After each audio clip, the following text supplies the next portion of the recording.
बेहतरीन जगह है, लेकिन यहाँ गर्मी ज़्यादा है, हवा भी नहीं चल रही है।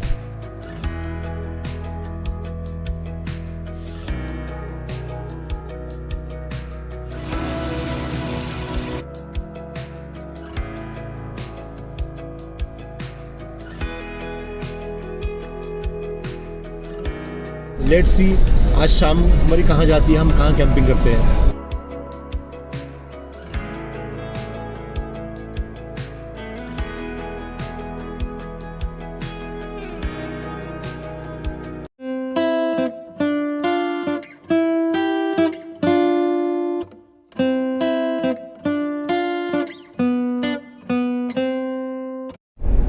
Hello guys, welcome back to my channel pieces bucket list.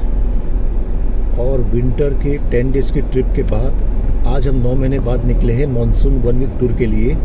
Monsoon 2025 Maharashtra as usual camping और लैंडिंग।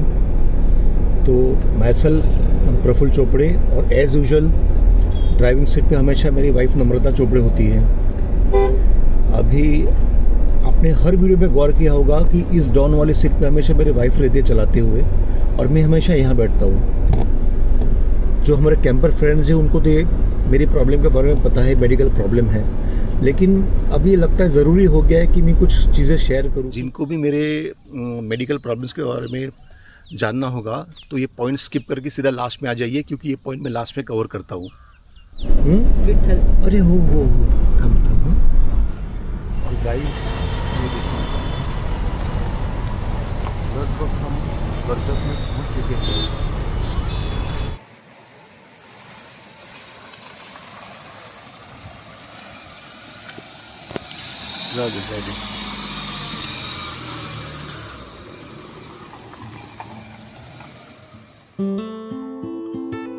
सोलनपाड़ा डैम जो कि मुंबई कर्जत में स्थित है, मानसून और रेनी सीजन में बहुत ही खूबसूरत वाटरफॉल है। तो ये है सोलनपाड़ा का व्यू जब प्रॉपर मानसून पीक समय रहता है, तो उसकी खूबसूरती देखिए।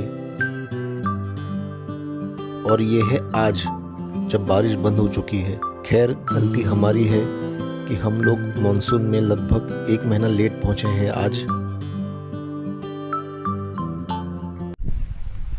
सो गाइस फाइनली सोलनपाड़ा पहुंच गए। देखिए कितनी बेहतरीन जगह है, लेकिन यहाँ गर्मी ज़्यादा है, हवा भी नहीं चल रही है। तो कंफ्यूजन में है कि यहाँ से हम लोग नहीं रुक के पावना लेक जाए, यहाँ से वहाँ कैंपिंग करें, ठंडी जगह होगी वहाँ। अगर पानी बहता तो कम से कम ये एक उम्मीद रहती कि बीच बीच पे जाओ, ठंडे पानी में डुबकी लगाओ, बहता पानी है, मस्ती करो और निकल जाओ। लेकिन यहाँ धूप है, हवा नहीं है, बारिश नहीं है, वाटर फ्लो नहीं है, तो कुछ रुकने की इच्छा नहीं हो रही है।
हम लोग 2-3 दिन पहले ही दाल दाल और चावल को धो के सुखा के लेते हैं, मतलब डायरेक्ट यूज करने में आसानी होती है।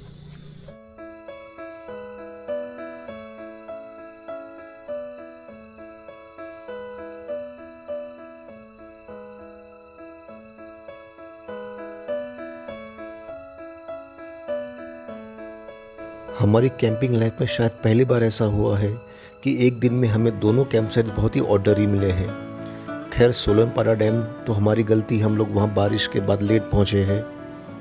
और भूशी डैम लोनावाला का हमारा कोई कैंपिंग का इरादा नहीं था। वो तो पावना लेक में जाते जाते आज रात में हमने नाइट कैंपिंग का इमरजेंसी हॉल्ट लिया हुआ है।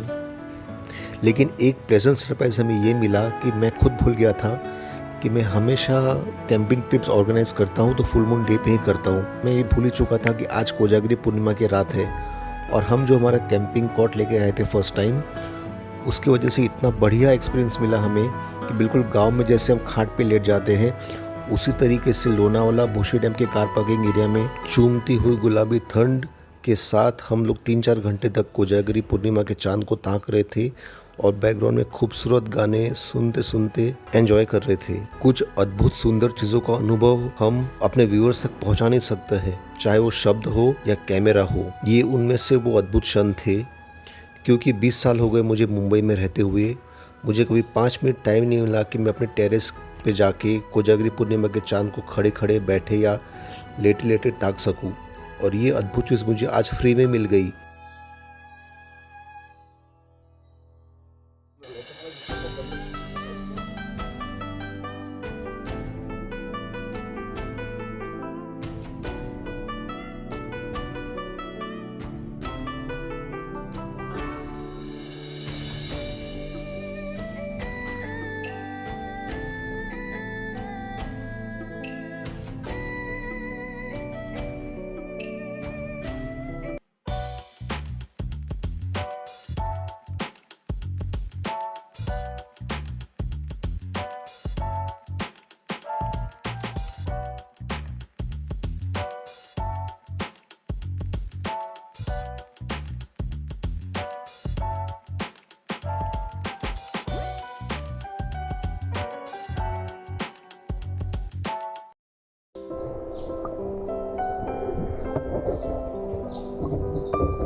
गाइस अभी सेकंड डे है हमारा, और कल इमरजेंसी कैंपिंग करने के बाद भूशी डैम के पास अभी फुल डे है हमारे पास। अभी आज से प्रॉपर एक्सप्लोर करेंगे कि लेक पावना लेक और मुलशी डैम लेक के आसपास के खूबसूरत फ्री कैंप साइट्स जो आपको बिल्कुल वाइल्ड कैंपिंग का एहसास दिलाएगी। अब कल की जो स्पेस, कल का जो भूशी डैम का कार पार्किंग एरिया था वो बिल्कुल ऑर्डिनरी था देखा जाए तो। दिन में तो ठीक है, लेकिन रात में जब आपको व्यू नहीं मिलता है, चांद के सहारे काटनी पड़ती है रात, चांद है, कुड़कुड़ाती ठंडी थी, तो ये दोनों फैक्टर्स ने इतनी मज़ा आ गई हमें रात को। बट पूरा कॉट बिछा के 2-3 घंटे तक चांद को ताकते रहे फुल मून डे को। कोजागिरी पूर्णिमा थी कल, तो असली अभी खेल अभी चालू हो रहा है कि यहाँ पे पावना लेक में और मुलशी डैम एरिया में फ्यूचर के लिए कैंप साइट्स ढूंढनी है, कॉन्टेक्ट्स बनाने हैं लोकल लोगों से। तो लेट्स सी आज शाम हमारी कहाँ जाती है, हम कहाँ कैंपिंग करते हैं।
तो गाइस फाइनली सेकंड डे पावना में और खूबसूरत सी वाइल्ड कैंप साइट मिल गई है। भले प्रीमियम रेट पे मिला हो, पता नहीं उसका ओनर असली है कि नहीं। यहाँ के लोकल लोग कुछ बोल रहे हैं बोटिंग वाले, तो 500 रुपीज़ डिसाइड हुआ है। पहले 700 बोल रहे थे, लेकिन मस्त जगह मिली है क्योंकि नीचे जाते तो हवा नहीं मिलती, लेकिन अभी तो ऐसी हवा आ रही है। और बगल में एक मंदिर भी है सुंदर। शायद शाम को भजन भी 6-7 बजे भजन स्टार्ट हो जाएंगे, तो वही बचपन में जैसे समर वेकेशन में गाँव जाते थे वो वाला माहौल मिलेगा रात को। और ये देखिए मेरे पीछे देखिए व्यू। तो गाइस दोबारा उस टॉपिक पे आते हैं कि जनरली आपने हमेशा मुझे नॉन ड्राइविंग सीट पे देखा होगा और मेरी वाइफ को हमेशा चलाते हुए देखा होगा। तो रीज़न बिहाइंड दैट इज़ कि 2009 से एक मेडिकल समस्या है मेरे साथ, जिसकी वजह से आइडियली आई कैन ड्राइव। अब प्रैक्टिकली 100% वो चीज़ पॉसिबल है कि I can drive, but ideally देखा जाए और मेरी वाइफ वही तार पकड़ लेती है कि आपको चलाना नहीं है बस। क्योंकि हो ये रहा है कि 2009 से मुझे नींद में फिट्स आती है, ऑल ऑफ अ सडन केवल नींद में फिट्स आती है, और दिन में जो होश में है बिल्कुल नहीं आती है। तो इस हिसाब से आई एम सेफ़, क्योंकि मैं भी ट्रैकिंग करता हूँ, कायाकिंग करता हूँ। अगर मुझे दिन में होश में अगर फिट्स आती है तो मेरे लिए बहुत डेंजर हो जाता है। शायद मेरी वाइफ मुझे सपोर्ट भी नहीं करती, घर से बाहर निकलने भी नहीं देती और ख़ुद भी नहीं निकलती, लेकिन एवरी टाइम नींद में हुई है। इसके बाद 3 बार फिट्स इसलिए आ गई थी क्योंकि डॉक्टर हर 5 साल के बाद गोली को टेपर करके देखता है कि इफेक्ट्स इंप्रूव हो रहे कि नहीं। लेकिन जिस दिन लास्ट गोली खाना बंद करता हूँ उसी दिन रात को फिट्स आती है अगेन नींद में। तो इस हिसाब से अब ये हो गया, तय हो गया कि मरते दम तक लाइफ लॉन्ग मुझे सुबह शाम 600 mg ऑक्सीकार्ब गोली खानी है मरते दम तक। लेकिन भगवान ने ये बहुत अच्छा किया है कि मुझे मेरी एडवेंचर स्ट्रीक को रिस्पेक्ट करते हुए मुझे दिन में होश में फिट्स की बीमारी का शाप नहीं मिला है। अदरवाइज़ अगर ऐसे होता तो मैं सोचिए कितना लाचार होता कि मेरे मन में क्या क्या उमंगे हैं। पैराग्लाइडिंग है, स्कीइंग है, कायाकिंग तो कर चुका हूँ, कैंपिंग, तो ये सब बिल्कुल अधूरा रह जाता अगर मुझे होश में फिट्स आती तो। Working as a senior section engineer Mumbai western railway में, और वो भी जो लोकल ट्रेन होती है सबअर्बन ट्रेन उसमें। अब सबअर्बन ट्रेन का शेड्यूल तो बहुत हेक्टिक रहता है, 24 घंटे में से लगभग 22 घंटे तो ट्रेन चलती रहती है। तो मेरे ऑफिसर्स को अभी धीरे धीरे मेरी कैंपिंग स्ट्रिक देखी यूट्यूब पे खबरें मिल गई, उनको डाउट आ रहा था कि ये बंदा बोलता है इसको फिट्स आती है, लेकिन ये तो कहाँ कहाँ घूम रहा है। अब उन्हें ये नहीं पता कि मेरी वाइफ कितनी बाहुबली जैसी है, पूरे 250-300 मीटर गाड़ी खुद चला लेती है। Driving is always done by हर। हमारे काफ़ी झगड़े भी होते हैं उसके साथ कि भैया मुझे चलाने दो गाड़ी थोड़ा बहुत तो भी। अगर आप 250 किलोमीटर चला रहे हो तो 50-60 बीच में रेस्ट लेने के लिए मुझे भी चलाने दो, लेकिन वो सुनती नहीं है। तो अफसर्स ये नहीं समझ पा रहे हैं, वो समझ रहे कि मैं झूठ बोल रहा था। तो 5-6 महीने से वही चल रहा था ऑफिस के चक्कर में। तो री मेडिकल भी करवाया, 50 डेज़ के बाद ये पता चला कि अगेन सेम थिंग, वही सर्टिफिकेट मिला मुझे कि भाई प्रॉब्लम जेन्युइन है। इसे नाइट ड्यूटी और मूविंग डेंजरस चीज़ों से दूर रखिए।